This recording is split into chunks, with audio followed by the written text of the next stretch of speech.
We are now joined by the University of Hawaii, the newest member in the Mountain West Conference. So welcome, gentlemen. We will open up with a statement from head coach Norm Chow.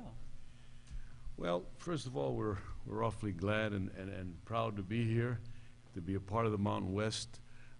I personally have been part of the Mountain West, or the WAC, whatever it used to be called many years ago, and a chance to come back and see some old faces and see some new ones is an exciting time for all of us.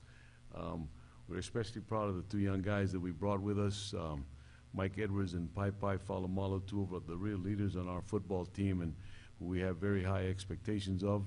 We're excited about the challenge. We understand the challenges that await us with the new league and the travel and that kind of thing, but we're awfully excited to get going.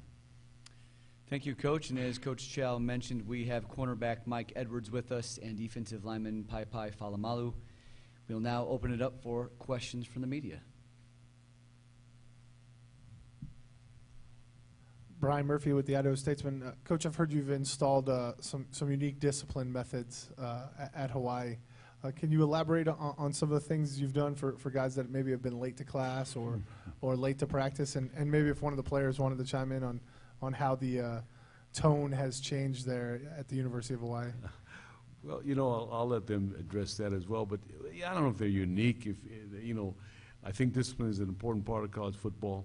We expect the young men to be in an A gap and to make sure his buddy's in the B gap.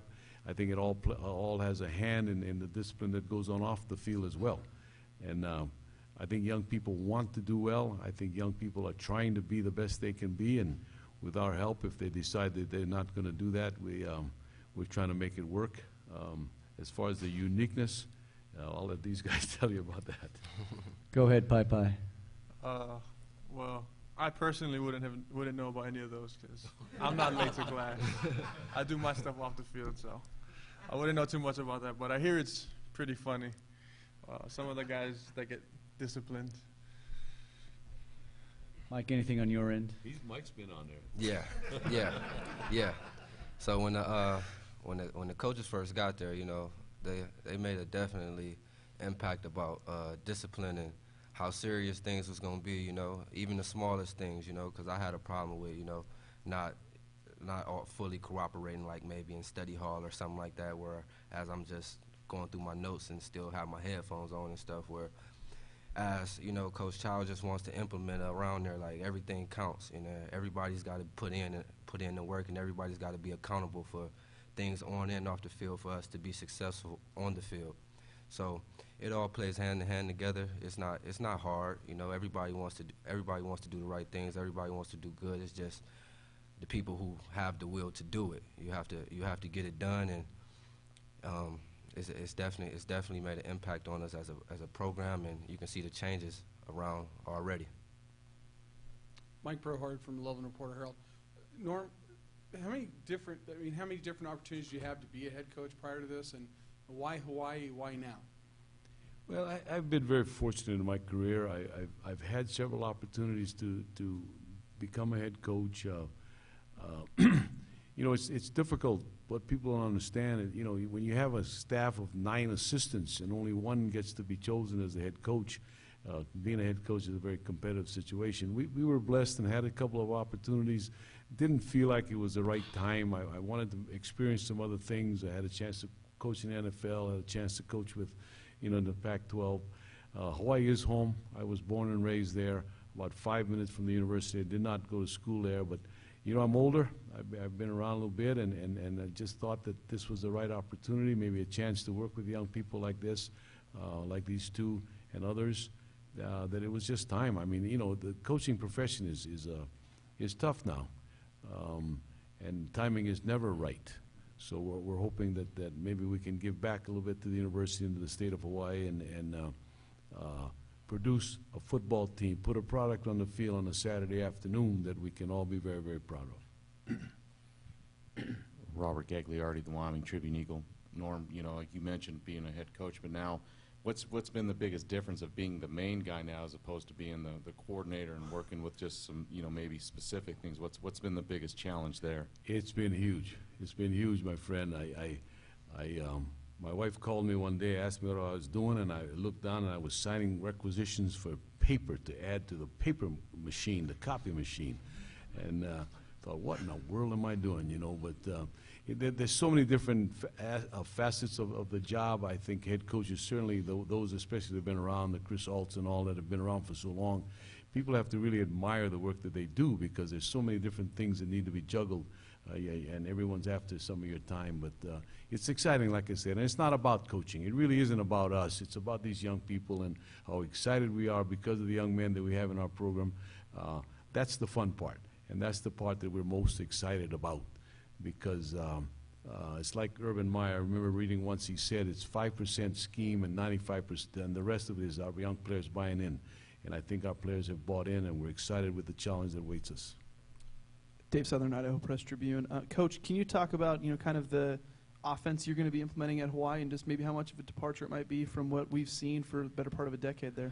Well, June and those fellows did a terrific job with the run and shoot. I think the run and shoot is a tremendous way to play college football, but that's not us. I wasn't brought up that way. I did visit with June at one point in time in our careers, and he remains a very close friend. But we want to be able to run the ball. We want to be able to play tough, hard-nosed defense. Our number one goal is to win by playing good defense. And in order to do that, you have to practice against the running because most teams will run the football, and you have to keep them off the field. If you play good defense, if you're not playing, that means that the offensive side has the ball. But we intend to play good, hard-nosed defense as our number one goal in our game plan. And in order to do that, I think we need to play a little more conventional type offense with a tight end and a fullback every once in a while. We're going to spread you out as well, but it will be different. I don't think it'll be as exciting, but it will be different.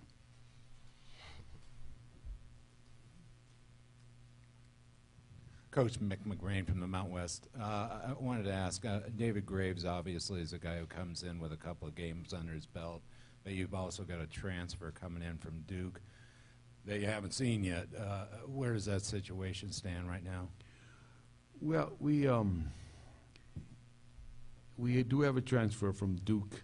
His name is Sean Schroeder. He graduated from Duke in 3 years, was looking for a chance to play, had not played much back there. David Cutcliffe, who was a friend of mine, called me about him. He loves the young man. Would have played, but they have a big fellow that they think is an NFL prospect. So Sean probably would not have played much. David and Jeremy Higgins, a transfer from Utah State, where ended up our top two quarterbacks after spring ball. They both understand the changes that we have, and they needed to make a little more improvement. We looked for a little bit more improvement than we saw. So we're going to give Sean a chance. Long answer to your short question, probably Sean, David, and Jeremy will have cracks at it in camp, and as quickly as possible, because I'm a firm believer in one quarterback situation. We'll make a decision and we'll go with it. As I've told the other groups that have been up here on the podium, we've opened this up on Facebook and Twitter to fans, and of course we have a few Hawaii fans out there that wanted to ask some questions. So first I'm going to start with Pai Pai. Daniel Spence from Los Angeles was wondering how the transition has been with the new coaching staff, learning the new defensive schemes, and now that on a day-to-day basis in practice you're going to be facing a new offensive scheme. How is that transition going for you and the team? Well, we love our entire team. We love our new coaching staff.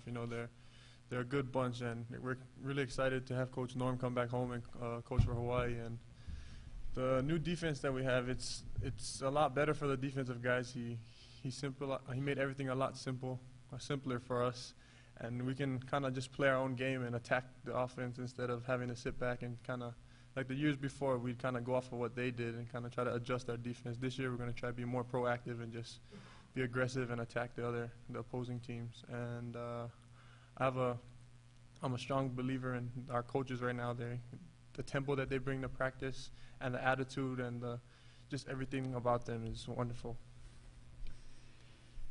Mike, I don't know if you have a good friend back in Cleveland that misses you or not, but Jim McGrath was wondering, do you ever make it back to Cleveland, and what do you miss about Cleveland?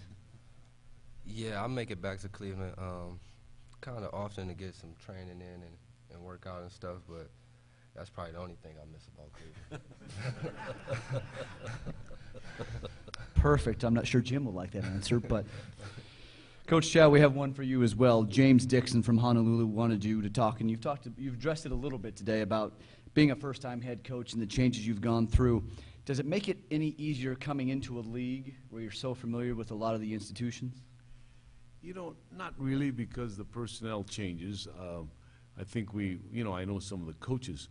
I think what's made the transition easier is I've had a chance to work with some other terrific head coaches, and I've learned along the way the things that I would like to do, we would like to do, if you will, and those that we don't want to do. So I've been blessed to being around terrific head coaches, like I said, and terrific players that all help in formulating a style, if you will, a philosophy.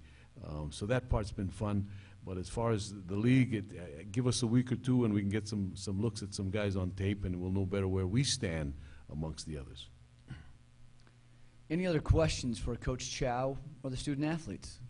We'll go right down here. Coach, you talked about, some of the influences that some of the people you've worked with. Who are some of your biggest coaching influences in your coming up as a head coach? Well, I've been blessed to be around a lot of coaches, especially a fellow that has since passed away. His name is Doug Scoville.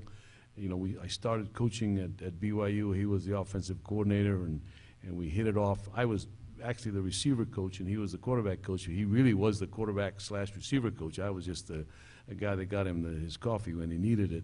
But I was smart enough to learn and to try to listen and to do everything he asked me to do. And there have been others, obviously. I've worked with Chuck Amato, Lavelle Edwards, Pete Carroll. They've all been great influences because you see their style of leadership and what they bring to the table. And if you just can